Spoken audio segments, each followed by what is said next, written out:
The Nuggets can't win a title just with Nikola Jokic, even if he's doing what he's been doing. Or can they?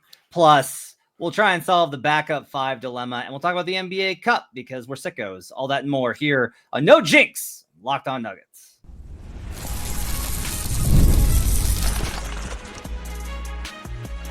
You are Locked On Nuggets, your daily Denver Nuggets podcast. Part of the Locked On Podcast Network, your team every day.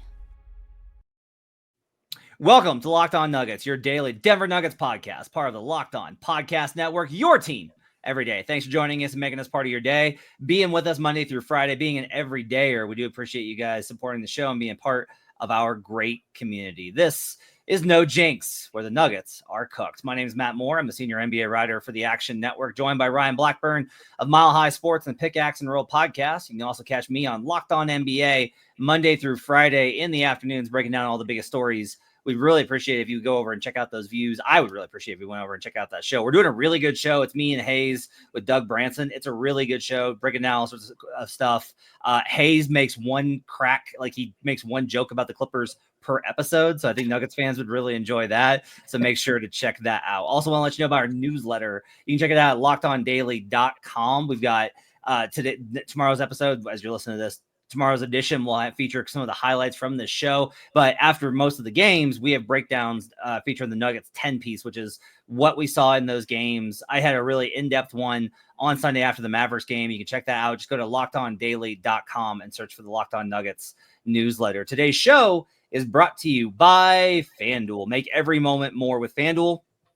You can start the season with a big return on FanDuel. New customers can place a $5 bet, and you'll get started with $150 in bonus bets if you win your first $5 bet. Visit FanDuel.com to get started. On today's show, we'll talk about the NBA Cup. We got our thoughts on that and, of course, the fancy courts. We'll talk about how to solve the backup 5, including Ryan's ongoing efforts to try and kill Aaron Gordon. And we'll start today with this question. So, Ryan, I'm somebody that loves all the little role players and all the land. I love all the role players. I love all the guys who do the stuff that doesn't show up in the box score and the little contributions along the way. I love those guys. And typically I'm like, look, championship teams are made of great contributors everywhere. And I still think you still have the core. You have 3 guys on this team in the starting 5 alongside Jokic who contributed to the title. And you have Jamal Murray, who at times has been one of the best playoff performers that we've seen over the last half decade. But I will just ask this. If Jamal Murray doesn't ever really kind of pop or get back to where he was 2 years ago, which is early in the season, and he's had moments and there's lots of time. And if Aaron Gordon, for whatever reason, isn't as impactful and nobody else on this team really contributes the way that a lot of the guys, the other role players did, I'll just ask this. What if Jokic is just so good that that's the story of this season? That just like the Nuggets won the division and won 50+ games, and they beat all the expectations and went over their win total, and they won the title just because Jokic is this insane. What if that's the story of this year? Is just no. We thought we'd reach peak Jokic, but we actually hadn't, and this is that season. It is funny that you remember the carry job, obviously, that he had in 2021-22. Murray's out, Porter's out. You don't like referring to it as a carry job like a lot of people do. And part of that is because of your valuation of role players and their contributions to winning. And yet that year for Joker, it obviously felt like he put the team on the backpack a little bit and was doing some crazy things throughout that period. And they still lost in the first round because there's only so much that one person can do. If he was able to take Denver to the finals and win the finals when nobody else is really playing that great anyway, that's a different conversation entirely. That would be the most tremendous singular effort that I think I've ever seen in the NBA. Now, that might be hyperbole to a lot of people because I do think that the Nuggets, as you mentioned, still have a championship core that is capable. And yet, if they're not playing to the degree that you just discussed, and Denver still wins, that would be unbelievable. And I just don't think that it will happen because I don't think that it can happen. I think you need multiple contributors in order to get through some of those tough moments where one player just can't do it all. That's something that I believe too. But I also think that if there was a guy that could do it, it might be this guy. Like, I always hesitate to do this. And the reason that I always do, and it kind of related to those carry years too, is it makes everybody else on the team seem like nothing. Yeah. Like they're just like, and that's how people, and it was funny, even in the title year. Do you remember when they lost the Pelicans in the title year? Yeah. I believe me, there's plenty of losses that I can point to where it's just Jokic and then everybody else is refuse. Well, that was one where Jokic sat and the team got rolled and they were like, do you see what this team is without him? And then they won the next one without him. And I was like, that's interesting. And it's just like, Aaron Gordon is a great NBA player. Jamal Murray. Don't laugh. I'm not trying to slander Jamal here. I'm not. I'm seriously not. Is he or is he not a great NBA player, Matt? He is undoubtedly. No, he's a great NBA player. Okay. I want to take that back. Like 20 and what, 20 and 6? That the average last couple of years? 21 and 6 last year. Yeah. Yeah. 21 and 6 is a great NBA player. Yeah. Like there's no question on that. I don't know. It's more the consistency. That's the only thing. It's just like the consistency. But like Murray's a great NBA player. Michael Porter too, a great NBA player. Yeah, like I think the weird thing has been like the idea of Porter, and you and I bandied Porter about in a lot of like Ryan and I armchair GM a lot of trade talk. Oh yeah, and one of the reasons that we focus on MPJ a lot is just like he's the only guy you can trade, like he's the guy you move. But Porter is like not number 1 or number 2, but he's number 3. Why they beat the Lakers in 2 series in 9 games. Like that, he is phenomenal versus the Los Angeles Lakers. His struggles versus the Wolves do not take away from the fact that MPJ has had big series, big moments, hit big shots, and been great for them. And Christian's really good. So like I go through all these guys, but there is that part of me too that when I'm watching him and I'm just like 37, 18, 15 against a tough defense on a team that went to the finals last year. Right. And I'm just like, I have a hard time thinking of when this would be, because like you go back through it and it's like, when was the time? LeBron probably would have had a couple of these with the Cavs. He probably would have had 2 more titles of just him being him if it weren't for the Warriors. And that's like, to me, is really the key. Is this is not an era of unbeatable teams. And I'm not saying that because Boston lost to the Hawks tonight, though that was very funny. Was funny. But instead, just like I have given Boston the respect that it deserves, and I've come to really appreciate Boston. They're not unbeatable like the Warriors were. And the Cavs are not, and the Thunder are not. No one is. This is an era of parity. And if it's an era of parity in a league where talent has always won out, and one guy is that much better than everybody else, why can't it just be Joker was simply better than everyone? I think it can be, honestly. Like you look at the Minnesota Timberwolves series last year, and they nearly did it without anybody else being that good. Like think about the consistency that you saw from Murray and Porter and Gordon across that series. It just wasn't to the level that you would hope for it to be. And Joker really was the only guy that, and like there were some moments where he didn't fully bring it either, but you could count on him in a game where it was close. You could count on him delivering what he needed to do. And I think that if you make that matchup just a little bit easier, like it seems like it is, if you find a different matchup in the Western Conference Finals, if you go up against the Boston Celtics, where what does he have to do? Go up against Al Horford and Kristaps Porzingis, if Porzingis is even there? Like, there's no doubt that you could be looking up and seeing, hey, Murray averaged like less than 20 a game and Porter averaged less than 20 a game in the playoffs, and Jokic averaged 35, 15, and 10. And it's not impossible to say that. They're the DNVR guys have their various beefs with various teams and various moments of whatever. One of the things I was talking on Reddit, I mentioned this the other day, and like, you know, people have said like, I want a Nuggets fan on these shows, which is a big reason why I brought Ryan on. And one of the ways that you should never doubt how much of a show this is built around having Nuggets fans on it is the level of salt that Ryan has for all of the other supposed contenders in the league.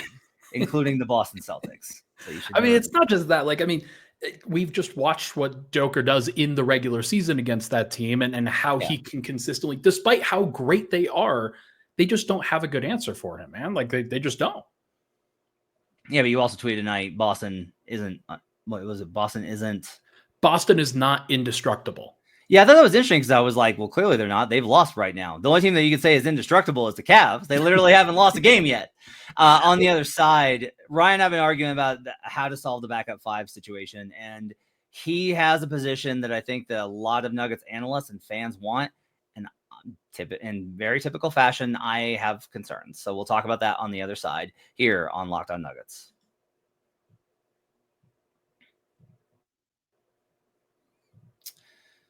Today's show is brought to you by FanDuel. Get ready to tackle the NFL action with FanDuel, America's #1 sportsbook, because right now, new customers can bet $5 and get $150 in bonus bets. The FanDuel Sportsbook app gives you everything you need to place live bets on the NFL all in one place. So when you get a hunch in the middle of the game, you can check out the latest stats, view live play-by-play, and so much more on the same page where you place your bets. You can also bet on the NBA, on the NBA Cup. You want to get some money down on the Nuggets to win their group, or Jokic to win Cup MVP if you think they're going to Vegas. Just visit FanDuel.com to join today. You'll get started with $150 in bonus bets if you win your first $5 bet. That's FanDuel.com. Never waste a hunch and make every moment more with FanDuel, an official sportsbook partner of the NFL. We'll be right back on Locked On Nuggets. Second segment here with you on a Wednesday. This is No Jinx, where the Nuggets are cooked.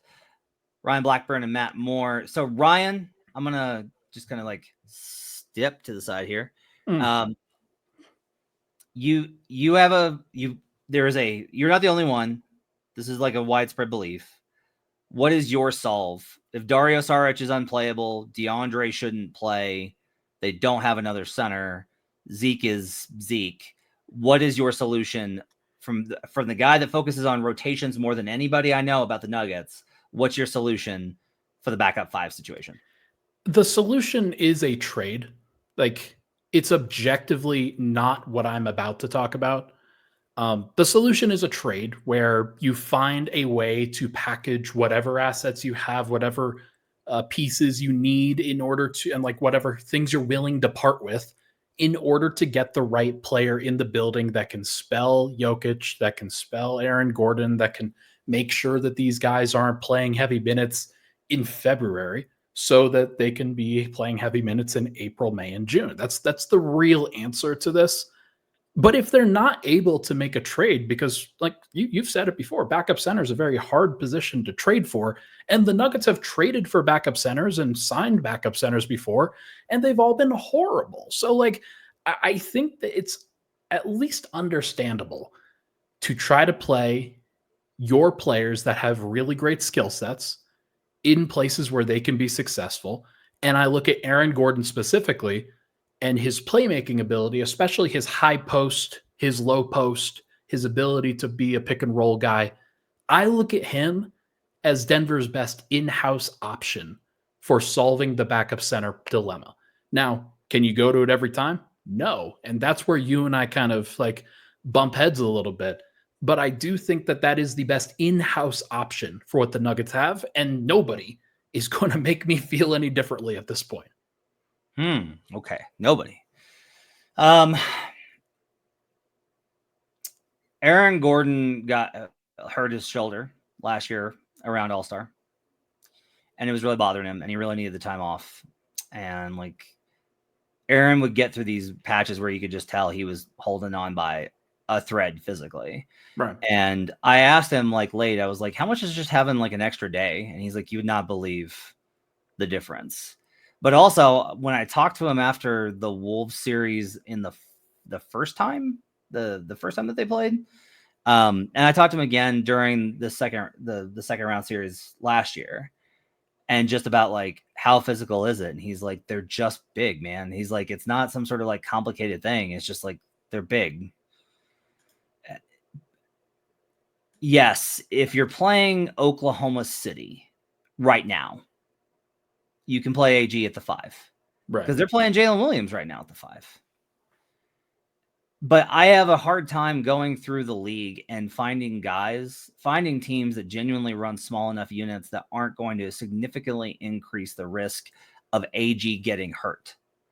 And the problem with this too is like, if AG gets hurt and he plays through it, then I'm going to have to deal with certain people theoretically that I sit 2 seats from complaining about his lack of production and impact, when it's like, yeah, because he's had the snot beaten out of him because he's playing up a level.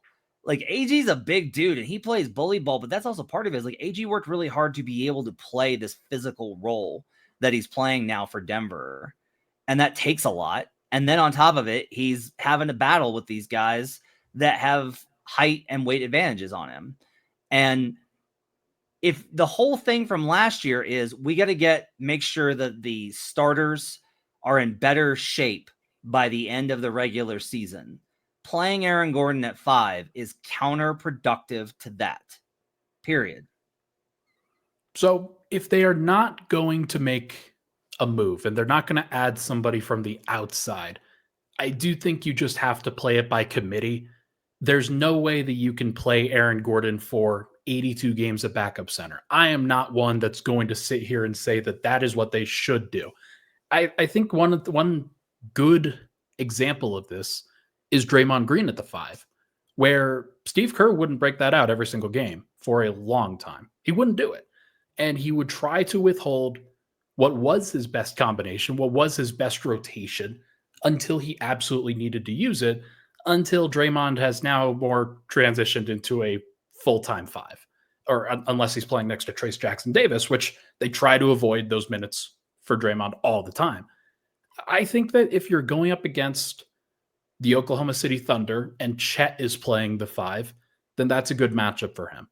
I think if you're going up against the Phoenix Suns and it's Yusuf Nurkic, that's probably not a great call. If you're going up against the Warriors and it's Draymond, that's probably fine. If you're going up against the Memphis Grizzlies and it's Zach Edey, probably not a great idea. If you're going up against the Memphis Grizzlies and it's Jaren Jackson Jr., that's a little bit different. Like, I know that Jaren's a big guy, but he starts at the 4 for them, Matt. Like, there's plenty of things that Aaron's just going to have to do. And that these guys, especially if Denver's going to be the best version of themselves against the best teams, that they're going to have to do. So I am of the opinion that Denver has to work back in Dario Saric into the lineup over the course of these next 5 to 10 games or so. And I would like to see him take some of that burden off of Jokic. When Aaron Gordon comes back, I do think that there is going to be a very interesting conversation to be had about what Denver's best looks are and how they can get more of their best players on the floor for more frequent time. Because Peyton Watson has shown some good things at the 3, at the 4. He doesn't play as much if Aaron Gordon comes back. And Denver, I think, would like to play Peyton Watson and guys like that as often as possible. Michael Porter's been really good at 4. How often can you get to him playing power forward? I think that they should be trying to get to that as well. So there's a lot of factors that go into this, but I don't think the answer is Zeke, despite the fact that he's been the answer lately while Denver has won. I don't think the answer is DeAndre Jordan, despite the fact that there might be a matchup where he's playing big against big and you could get away with it for one game at a time. I think mostly it's going to be Aaron Gordon, and they probably shouldn't go to it anyway. I think if you're trying to really win a matchup, so like Jaren's a good example of this. Okay, so Jaren is 2 inches taller and 6 pounds heavier based off of the listings. It doesn't feel that way, but that's like the numbers of it. Right. And I don't have a problem with Aaron matching up. Like Aaron will match up with Jaren in a lot of situations. But let's say like there's that type of player in a backup situation. I think it's more of in a playoff series, you're absolutely right, but you don't go to those mechanisms in the regular season. You know, you buy minutes, you get through, you have inning eaters. Like this is a large thing. Yeah. You need inning eaters. And like, I will also give, by the way, Calvin Booth, not the 5 necessarily, but I will just say that like, I will give him a little bit of a pass on the front court because like De'Ron Holmes is supposed to be that dude, right? Like, Put Deron Holmes out there, and he might be a rookie, but he's a beast physically. 100%. And that should be kind of an impact. But I think you're right. We just get to kind of butt our heads up against the same problem, which is just like the guy is not on the roster. If it's not Dario, and it doesn't seem like it is, then the guy's not on the roster, and they do not have the roster flexibility right now to go find one. Let me give you a name really quickly that I've been bandying about, and we've actually talked about this guy offline. Bobby Portis, kind of an interesting name where he has a higher usage role than I think a lot of people expect in Milwaukee as that first big off the bench. But everybody in Milwaukee is not necessarily super enthused about him right now. Could he be a guy that Denver goes and gets, and they try to see, hey, we could turn this into an advantage for the Nuggets based on the combination of, if you take plus minus and negative tweets about player and you cross-reference those things, if you put Bobby Portis and Russell Westbrook on the same team, it's like crossing the streams in Ghostbusters. We're all going to die. There's a great drop for us. You're all fantastic. All right, up next, we'll talk about the NBA Cup, our thoughts on the new courts, about Denver's chances of advancing, and our reactions to the first night of action in the NBA Cup. We'll talk about that up next here on Locked On Nuggets.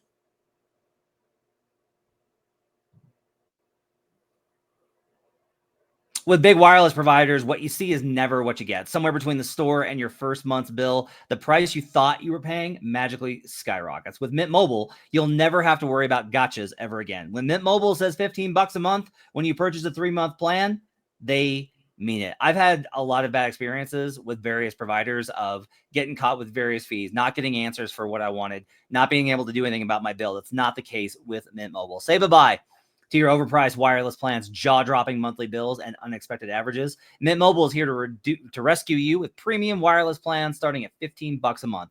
All plans come with a high-speed data and unlimited talk and text delivered on the nation's largest 5G network. Use your own phone with any Mint Mobile plan and bring your phone number along with all your existing contacts. Ditch overpriced wireless with Mint Mobile's deal and get 3 months of premium wireless service for $15 a month. $45 upfront payment required. New customers on first 3-month plan only. Speed slower than 40 gigabyte on unlimited plan. Additional taxes, fees, and restrictions apply. See Mint Mobile for details. Go to mintmobile.com/lockedonnba. That's mintmobile.com/lockedonnba and cut your wireless bill to $15 a month at mintmobile.com/lockedonnba. We'll be right back on Locked On Nuggets.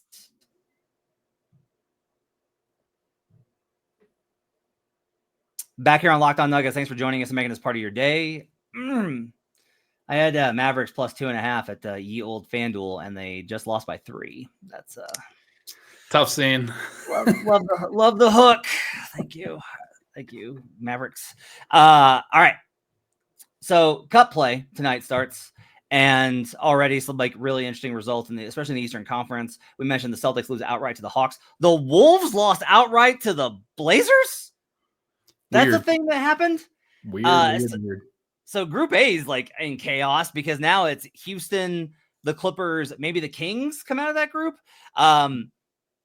You've got Group 2. Phoenix gets a win tonight. Utah takes a loss. They're not going to make it. So it's going to be like OKC, Phoenix, or the Lakers. Warriors get the win. Dallas takes the loss. Dallas was rough in the tournament last year too. Denver and Memphis play in the first cup game next Tuesday. But I guess I'll ask you this to kind of start. What is your overall take on the NBA Cup in year 2? Yeah, I think, well, first of all, the branding of it as the Emirates NBA Cup is always interesting. That is something that should be noted up front. It's bad. That's the word you're looking for. Noted up front. Not necessarily my favorite choice, but we move. I think that the Nuggets court came out and it's going to look a lot better than the previous one. I think that watching the Warriors Mavs game tonight, I thought the Warriors court looked really good. I love the color and the way that they put the trophy on there, and just the different ways that they can sort of tap into that. And there's a lot of good things that can come out of this. I do like the idea of, hey, let's turn Tuesdays and Fridays, non-football days, into events where people can really focus on the NBA early in the season and have something that they care about. That's always been what I've liked, what I've thought about. My personal opinion has always been that they should have shortened the regular season and made this a separate event with like you can even generate the same stakes overall and play the same number of games, but I just think that they should have shortened the regular season and made this entirely separate within the season. Okay, but then you're not selling an 82 game season to the media partners. You would sell this independently to a different company because like Prime wanted the NBA Cup games, right? Oh, yeah. But you're not selling part of the 82 game package, so you don't get as much money. You're forgetting that the money is all that matters. Yeah, the money's a thing, Matt. My mistake. I also just like I'll say this. I think that let me put it this way: it's a backstop on the effort. Yeah. That's my thing. Is like if the players don't care about it, they're still going to be like, yeah, but we need to get this win, and I need to get my numbers for my bonus, etc. So like that provides like a backstop. If the games are just an exhibition, you're not going to have that same type of environment.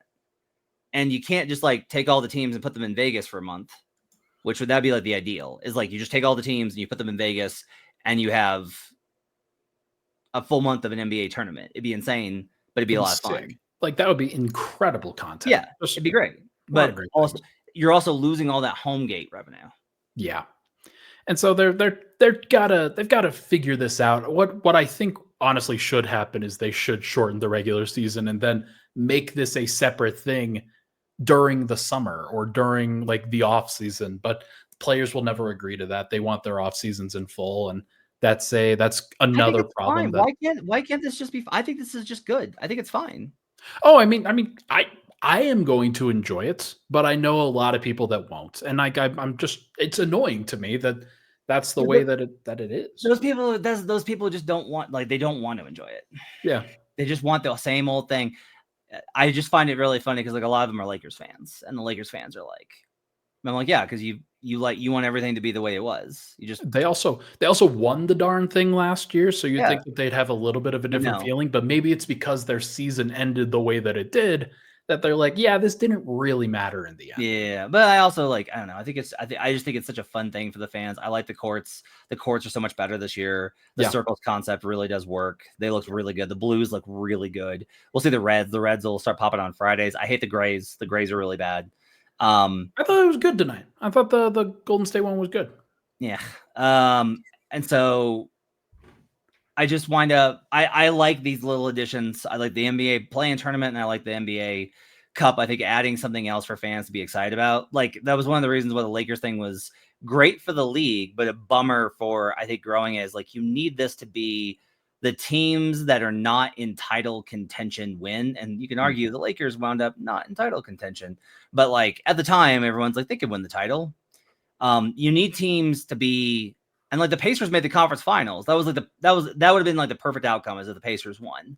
Pacers win the cup, make the conference finals. Like that's a great year.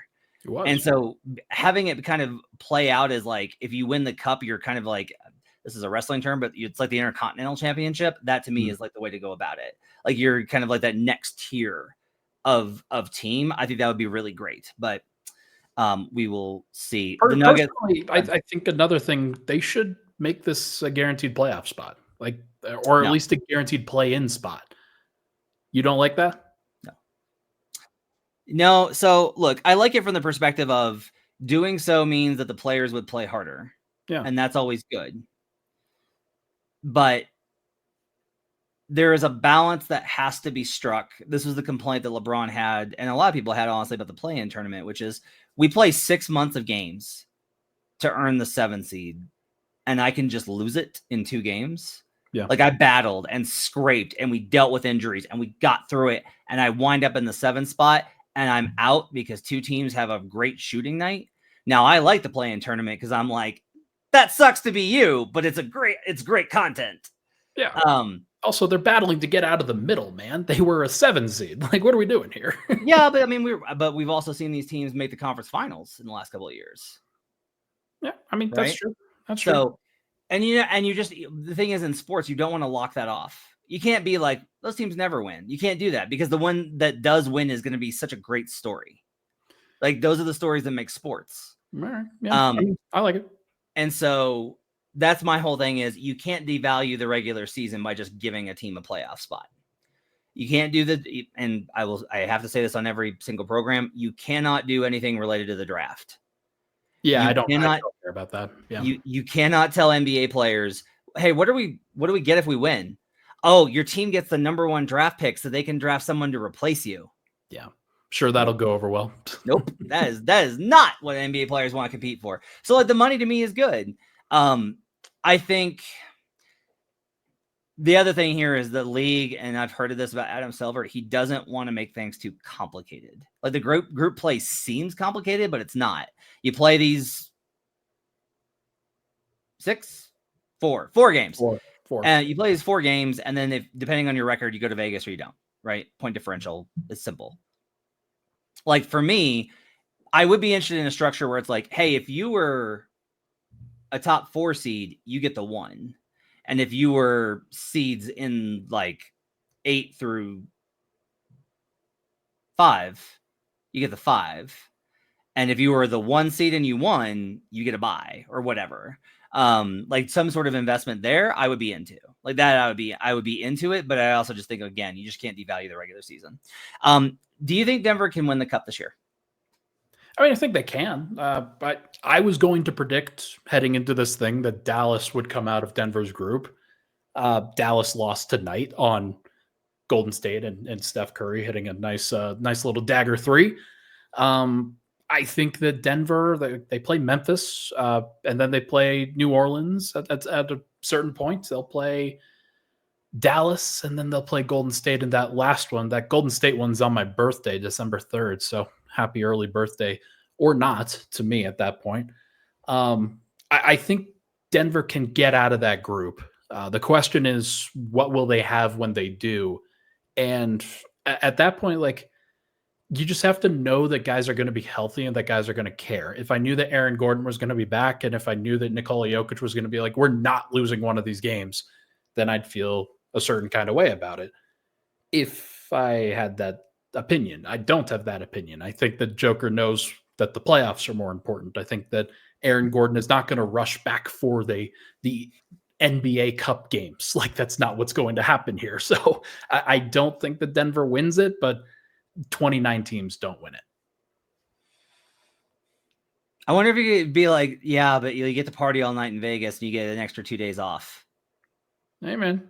Not bad. But 83rd regular season game, man.